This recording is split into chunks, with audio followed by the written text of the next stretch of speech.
I've learned covering this team to not take anything off the table.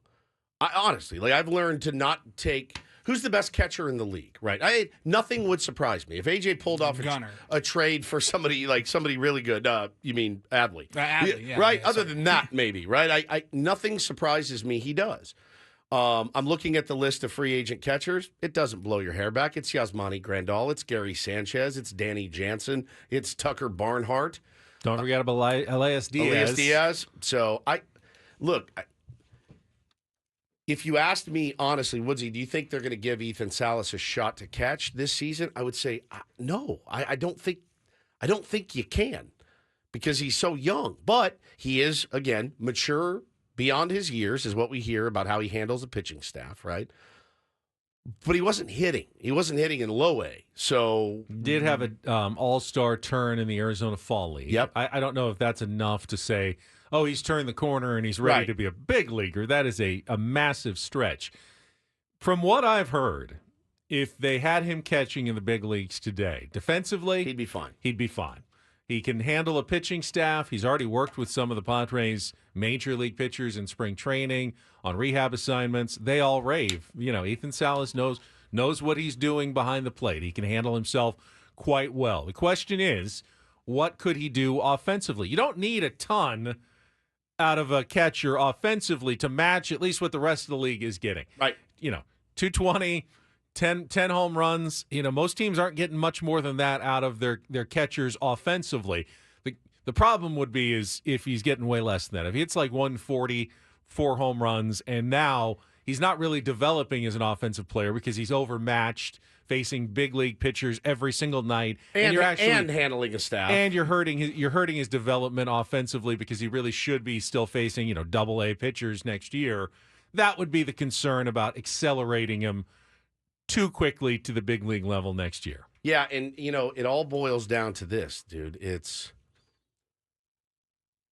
Luis Campusano getting yet seemingly another shot to take the starting catcher role, by the throat and hold on to it for a season, and the fact that they've had to go out and get Sanchez and Caratini. I know that was part of the Yu Darvish deal, and he liked throwing to him, but Sanchez, Plawecki, the list goes on and on.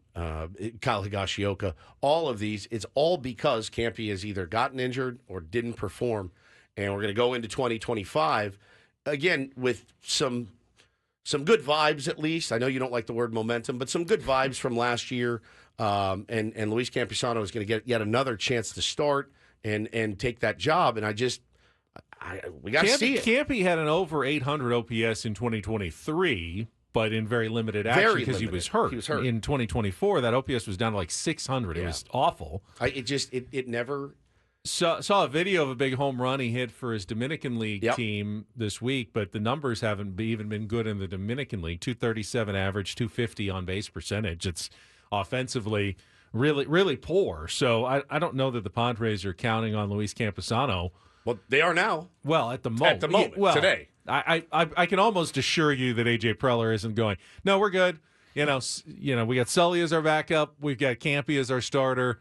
We're good to go. There's a couple other names in the minor leagues. Brandon Valenzuela is one that may be an option in terms of graduating out of the system. Because it doesn't do anything for me. Nothing does anything for you until you've actually seen it, though, in the big leagues. Honestly, it's that's always the rule. I wouldn't expect Brandon Valenzuela to be Rookie of the Year next year in Major League Baseball, but until you've seen these guys in the big leagues, you're never going to know. So. Are you in a position to experiment at all, really, with any roster positions when you're trying to keep this small window of contention open? You're always in a position to do some experimentation. Well, yeah, as long as it's not set in stone. As long as you have a backup plan and can pivot if it's not working out. It was an experiment to put Jackson Merrill. It was a huge experiment to put Jackson Merrill in center field last year. Glad they did it. Glad they experimented. Worked out brilliantly for the San Diego Padres. So you can't be afraid to take a couple of chances. The problem is when all right, all of a sudden at 5 positions you're taking some chances and experimenting. That's usually when you've got a 4th place or a last place team on your hands. Carlos says bring Hedges back home. No, he re-signed with the Guardians for $4 million. So again, would Ethan Salas provide as much offensively as Austin Hedges? I think the answer is unquestionably yes, he would. Does that mean that that's the wisest move? Here's the thing, guys, and don't take this the wrong way. You don't know, and I don't know. I don't know. I don't know how to build a baseball team. I don't know when to look at a player and go, he's ready. Or he may not quite be ready, but we're going to see what he's got, right? I don't know when that the case is. I thought they were insane for putting Jackson Merrill in center field. I did. I absolutely thought it was an insane move. And look how well that worked out. I can't say the same for Campy or for Ethan Salas because I just don't know.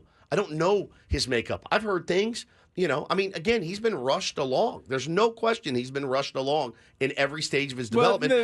Maybe last year they were a little more cautious. They just left him in high single A all year long. They didn't do the year before. They put him up to double A at the end of the year, and that definitely give him a taste. Definitely pressed him a little bit. But maybe that was all part of the plan to have him make his debut at 18, 19 years old and 25. And what A.J. Preller has always said when he's been asked is that the player tells us when they're ready. Yes. We don't tell the player, hey, you have to be ready.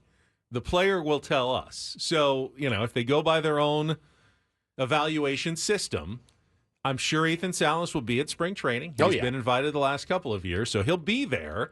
And if Ethan Salas tells the Padres he's ready with his play, the way he carries himself, at spring training, everything's looking really good. His teammates go, hey, we want this guy on our team. We think he's ready. Then I wouldn't be surprised if he's your opening day catcher. But if he's out there scuffling and, can't hit major league pitching in spring training, if the Padres are being honest with themselves, then they say, we got to send him back to the minors. He needs another year of seasoning likely before he'll be ready for the big league level. Can they do that given their current situation at catcher? Well, that's AJ's job to make sure you've got a backup plan if Ethan Salas is not, telling you he's ready for the big leagues. I'm looking up. I remember Pudge Rodriguez because I grew up in the Dallas-Fort Worth area. I remember his debut. I want to say he was like 19 when he debuted, and he burst on the scene like nobody. And there's similarities there. Rocket for an arm, but Pudge, I think Pudge hit. I mean, Pudge always hit too. So yeah, man, if the bat gets figured out a little bit, Benny, who knows? What? Maybe one more year. And Salas's bat does project pretty well. It does in terms of what minor league evaluators say about him. It's just not ready yet, or at least it didn't look like it was ready last year. A little more during the Arizona Fall League, but again, that's a small sample size. Now, let's be honest. It's a marketing dream. To be honest, it's a marketing dream to have that kid make his debut opening day of next season. Remember at the start of last year, Ethan Salas had better odds to win the Rookie of the Year than Jackson Merrill did. 100%.